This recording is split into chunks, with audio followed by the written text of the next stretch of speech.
నమస్కారం NSTV news కి స్వాగతం. నా పేరు సంధ్య.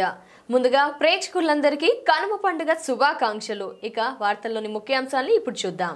సంక్రాంతి పండుగను పురస్కరించుకొని కొత్తపేటలో అత్యంత వైభవంగా ఘనంగా నిర్వహించే ప్రబల తీర్థంలో రాష్ట్ర టీడీపీ ఉపాధ్యక్షులు కొత్తపేట నియోజకవర్గ టీడీపీ ఇన్ఛార్జ్ బండారు సత్యానందరావు తన తనయుడు శ్రీ సంజీవ్ పాల్గొని సందడి చేశారు. పార్టీ శ్రేణులతో కలిసి వాడపాలెం గ్రామం నుండి బైక్ ర్యాలీగా బయలుదేరి వెళ్లిన ఆయన పలు ప్రభలను దర్శించి పూజా కార్యక్రమం నిర్వహించారు.